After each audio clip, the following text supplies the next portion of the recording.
Hey, it's horizontal here. I almost got a Supreme Cog amulet as a blue hive, and here's how. Let me quickly say, if you wanted to join my server, the link is in the description. Anyways, let's start. I started recording on round 15 with max nectars and my sticker stack on. Note that I am not using a Robo Challenge modified hive. The sticker stack is very important because it gives you attack and pollen buffs. Other than that, everything is the same as when you're macroing. I didn't have vicious or any red bees to help with attack. Anyways, here's how I did it. I started off with buying a lot of attack upgrades during rounds 1 to 15 because blue really needs that extra attack as long as buying cogs per round and pollen upgrades. The first 1 to 5 rounds I chose the quests that gave more cogs because they were easy anyways. I got lucky by getting Bluetooth upgrade. I think this is by far the best and most important upgrade you can get, and it really helps you because of that ×2 blue bee attack.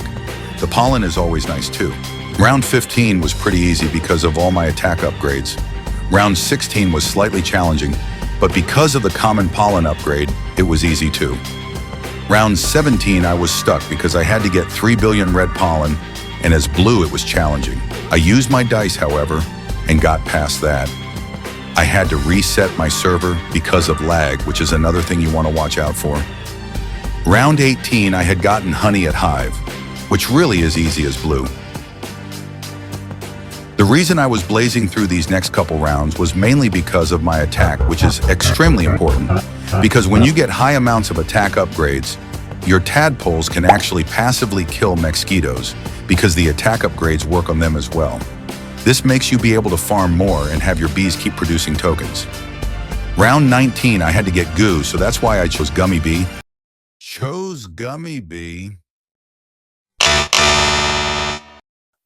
Anyways. Yeah, I don't really know what happened there. As you can see, on all rounds, I look for attack or pollen only, even though I get many other okay upgrades.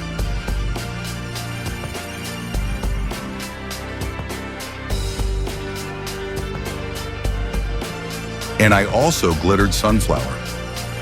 To be honest, I could have not glittered, but when you get really lucky with upgrades like I did, you really need to make sure you pass that round no matter what. I probably shouldn't have used smooth dice here, but I was worried, so, yeah. You can see during the round as soon as I get that star shower. I really focus on those stars because the pollen multipliers that it gives is very overpowered and will help me a lot. This is why Star Shower is the preferred double passive over Pop Star and Guiding Star.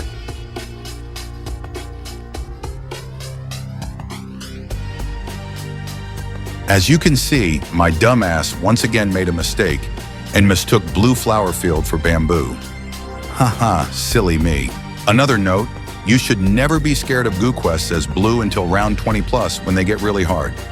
Goo is almost like pollen, and if you spam gumdrops, it is not a big deal getting that goo whatsoever. If you have quests that ask you to get goo and a pollen other than blue, I recommend you finish the pollen and then go get the goo in Pine Tree.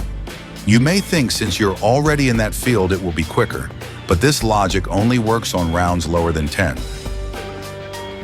Before round 20, I donated a purple potion to the Wind Shrine to get Pine Winds so future rounds would be easier. Once again, I was blessed by Ned himself and got blue pollen without having to waste a quest reroll. Lucky me, ha ha ha. On round 20, I had to boost Pine Tree just to make sure I get that 60 billion pollen, and then I went on to kill the cogs.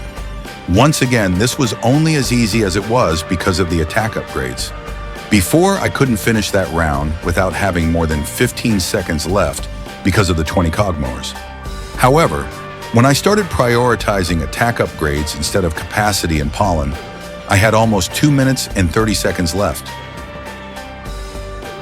Round 21, 22, and 23 were mostly the same, with the pollen gradually increasing. Round 21 was easiest because I got my star shower right off the bat and finished it in like 30 seconds. Because the Robo Challenge really is luck-based, I was absolutely jumping in my seat when I got pollen, overclock, and a golden cog mower in the same round. 22 was a bit harder and took me about 2 minutes because the amount of pollen I had to get nearly doubled. And oh my goodness, my good luck strikes again. That third pollen quest really meant that I could make it past round 23 because I knew I could do that. However, on round 23, I found out what was going to make me lose. I did not have enough capacity because I had not had a high balloon going into the Robo Challenge. This led to me using up almost all of my micro converters and my bees not farming as much because I was full.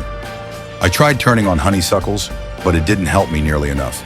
But anyways, I think this might as well be very close to the best a blue hive can do, as getting all blue pollen quests past round 20 is very hard and takes a lot of luck. And doing those 2, maybe 3 trillion blue pollen quests is even harder. I'm sure if I had 100 Bloon and Robo Party Blessing, as well as a high Mondo Chick, I could have done round 24. However, because I got red pollen, it was impossible, and I failed. This was my best shot at it by far, and probably the best I'll have for a while. Subscribe and make sure to join that server. Thank you for watching.